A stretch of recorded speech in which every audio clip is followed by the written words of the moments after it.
Nowadays, it's very easy to fake photographs of every kind.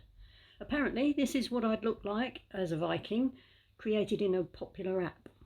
It's fun, apart from anything else, it knocks 40 years off. This is what I look like, in a favourable light. In the past, there were fewer options, but still there seem to be some very dubious pictures taken of supposedly paranormal figures and events. The people involved in this story and the pictures they took are, I'm absolutely convinced, genuine. In this episode, I talked to my friend of more than 10 years, John Self. In later episodes, I'll look at other members of the same seance group and beyond. I'll attempt to look at the science behind the pictures and to clear the name of one photographer who was dismissed as a fraud. So I'll start with John. I'd just like to say that there are 2 interviews, taken with a space of 3 years in between. As you'll see, John was not at all well when we started, but thankfully he's bounced back and he wants to see the project finished. Well, my name is John Self. That's not my real name, but that's the one I go by. One of my friends called me John. My real name is Edward. I don't like Edward. Yes. Right. And I'm pretty old now, but I have been young. In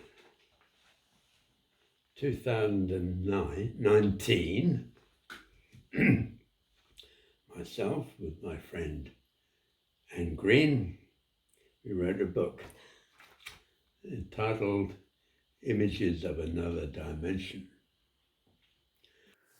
Yes, well, I sort of wandered around the country in various capacities, doing mainly electronic type work. Ended up at Marconi's, and there I met a man called Albert Lamb, and he was a splendid fella, and he invited me to his seance, which he held in his home about once a week, I think. And I found his philosophy very interesting, so I went along. And occasionally Derek came along, and Derek was a very powerful medium and was the focus of all sorts of psychic phenomenon, the likes of which I've never seen before or since.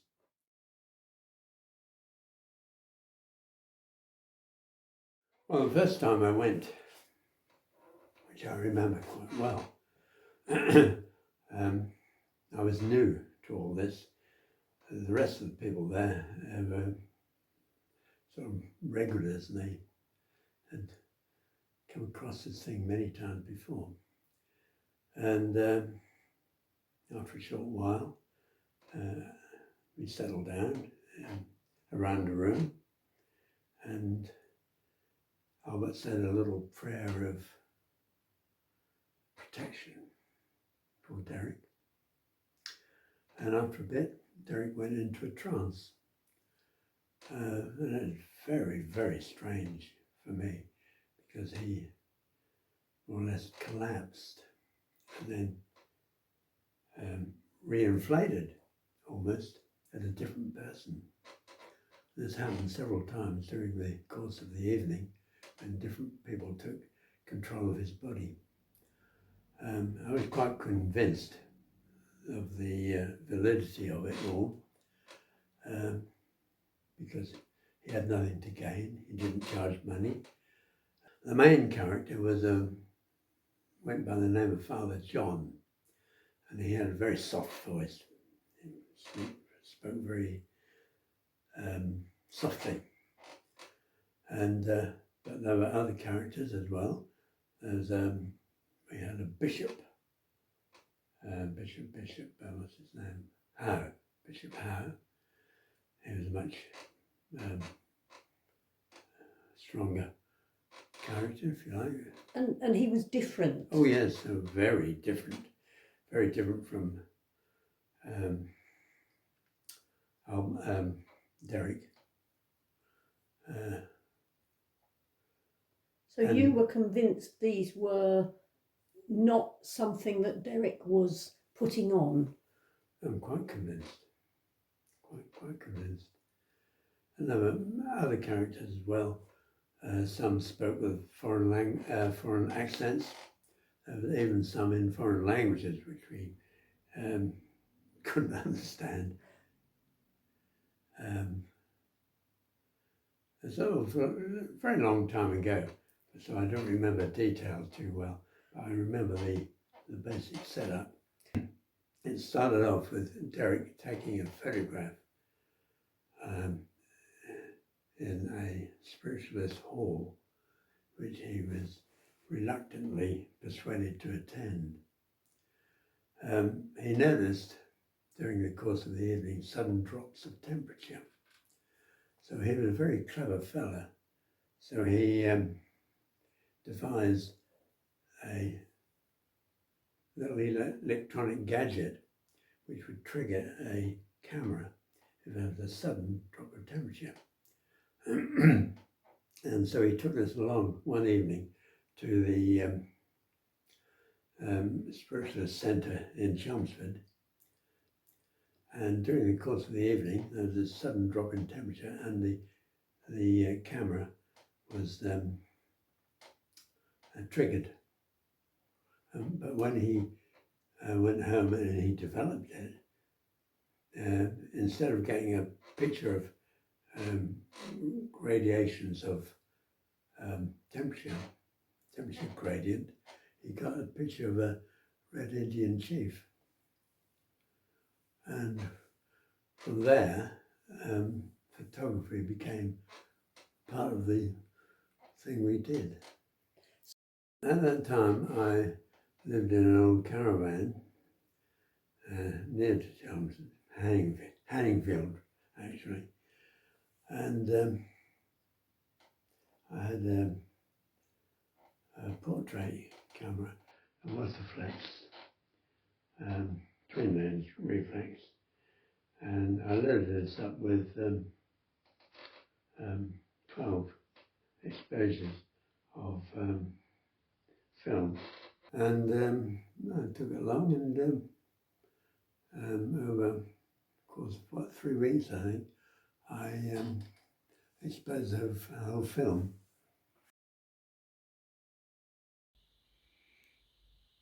And various images would come out. Now, I must explain that in a fairly dimly lit room with a normal camera, you wouldn't get much. But what we got is things like this. Mm-hmm. Very strange. These people who appeared were certainly not in the room. So the question arises, if they're not in the room, where were they? And what were they? And how did they appear on the film? Alas, I don't know how they appeared on the film. That's one of the mysteries of. I've got the negatives in here and the photographs. That's the second film. I took in total 3 reels of film. The first film I shot, well, all the films I shot were 12 exposures per film. This is a long time ago, remember, when people used film and not electronic gadgets. And the sort of thing I got was, well, that one in particular.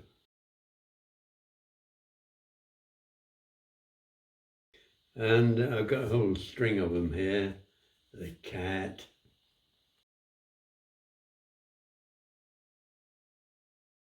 And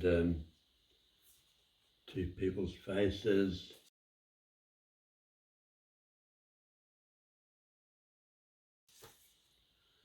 And a swan. And what looks like a rubber glove. Someone.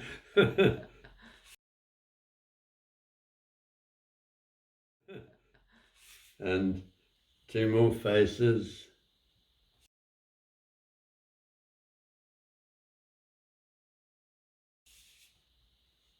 Two little girls.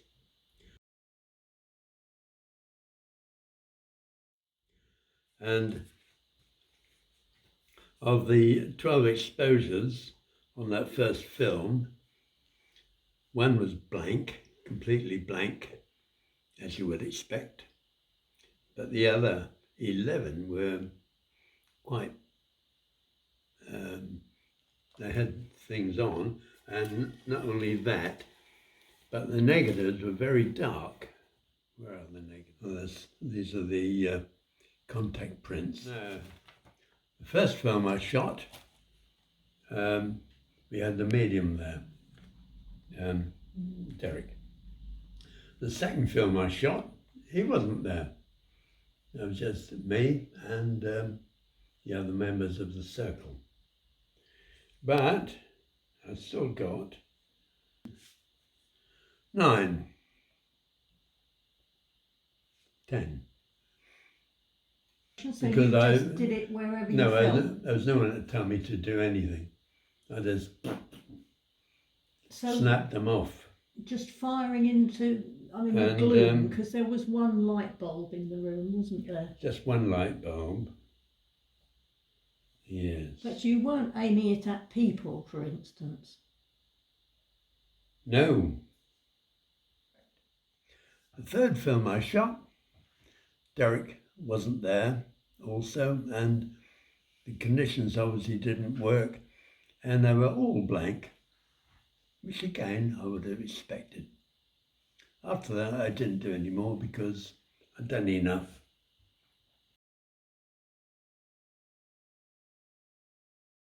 So again, you take the cassette out of the camera.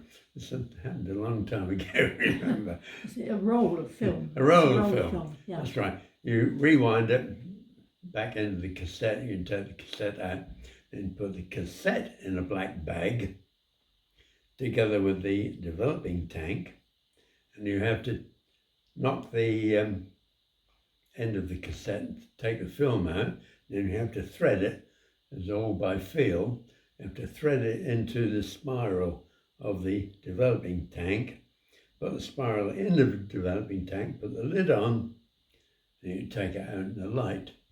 Otherwise, of course, it would ruin the film.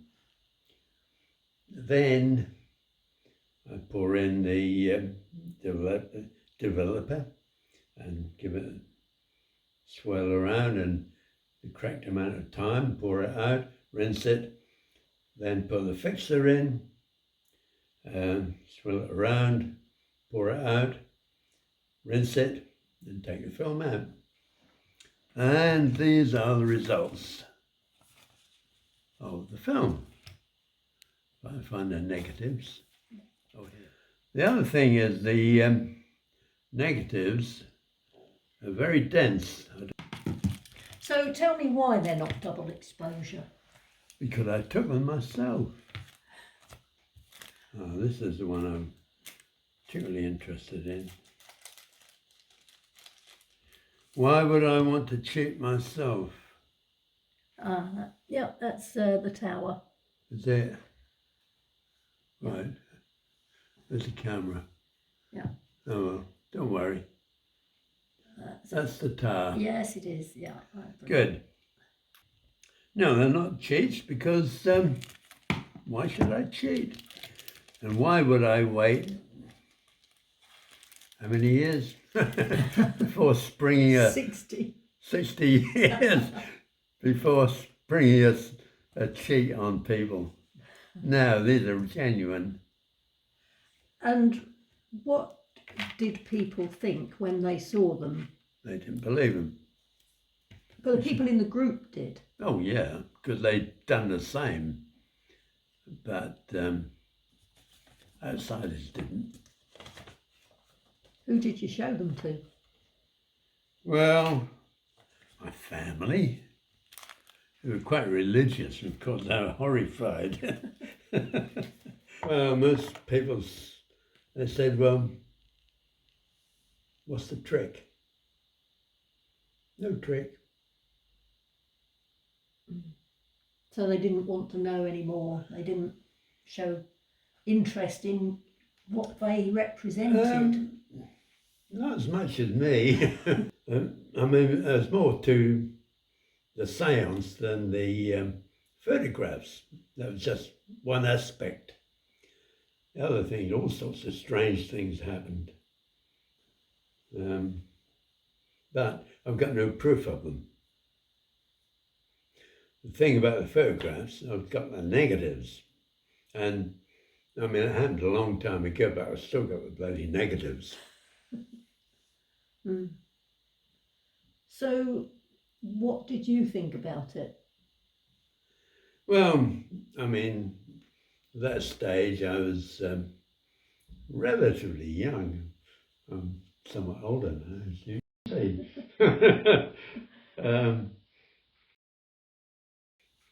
And of course, life is full of things, getting married, having kids, getting a house and work and blah, blah, blah. You haven't got too much time to think about this kind of thing, but when you retire, you've got a bit more time, then you can think about these things, and I think you should, because pretty soon we'll be off into the unknown. And I prefer to know a little bit about what might await me. And do you think this has helped? Absolutely. How? It's given me a focus. Previously, I was brought up quite religiously. It scared me to death. But now I'm quite relaxed about it. You think there's an afterlife? Yeah, definitely. Mm. And do you think that's where these people were that you took photos of? Do you think they are photos of? Well, they're not real, as we know real. They're not physical. They're non-physical. And so you think when you go, you're still the same person? I don't know. I haven't been yet. Because honestly, some of those pictures are not people. You've got the tower. I've got the tower, yes, the tower. The tower turned out to be St Albans Tower, clock tower, which is 60 miles from Chelmsford. I was in Chelmsford at the time.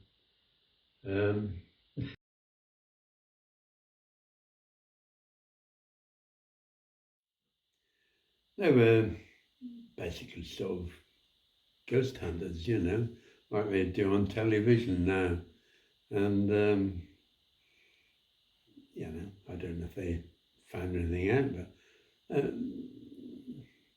I think they're interested in such things, which is good. One of the chaps there had a look at one of these photographs, and he identified Halford's shop. And so I wrote to Halford's, and they confirmed that was St Albans. I'd never been at St Albans. Well, not then anyway. And I had no idea where that tower was. And then you did go there? Eventually I went, but that was many, many years after. And I took a photograph of the real tower and compared it with mine. And it's the same one. It's the same tower, definitely. Yeah. Different era. There's no way that they had a tower inside that room in Chelmsford. Why the tower, I've no idea. And the swan and the cat. The swan and the cat, and we had a scenery of kind, and of course, I was not the only one doing this, not by any means. So, if, say, the picture of the tower came through and then it was shown to be from the 1930s, so it wasn't even a current picture of the tower. No. Any thoughts on that? No. Why that It's a should mystery. come true? Everything is a mystery. Yeah. So, do you think it had anything to do with the people who were there? Because obviously, when Derek was there, you still got results whether he was there or not. So Yeah, but although not so good. Not so good. So him being a very good medium was something to do with it. It somehow or other he. I think there's a kind of power or something, or I don't know quite how to describe it, but there's something which we haven't really discovered yet, and we've gone to considerable lengths to ignore. But there's something that causes these things to happen. And not physical things. Well, they can produce physical effects, but the force itself is non-physical. That's the way I look at it. Obviously, you were using old-fashioned, I have to say that word, Not at the time. film, as we would see it now. But the process when the photo was being taken suggests something was acting on the negative, the film. Yes, definitely something, but not light. Not light. So I'm personally quite convinced.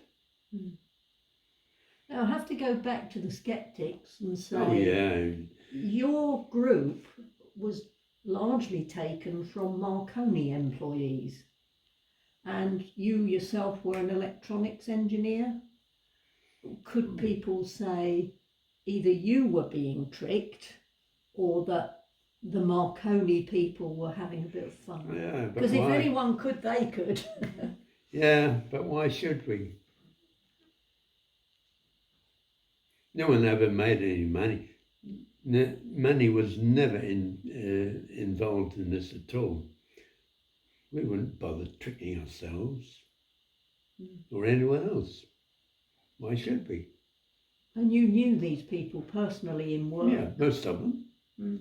I consider myself very lucky to have experienced this, and unlike other people to experience it or similar things themselves, because religion, no one's got any proof. The thing I like to say is concerning any kind of belief is, have you any supporting evidence?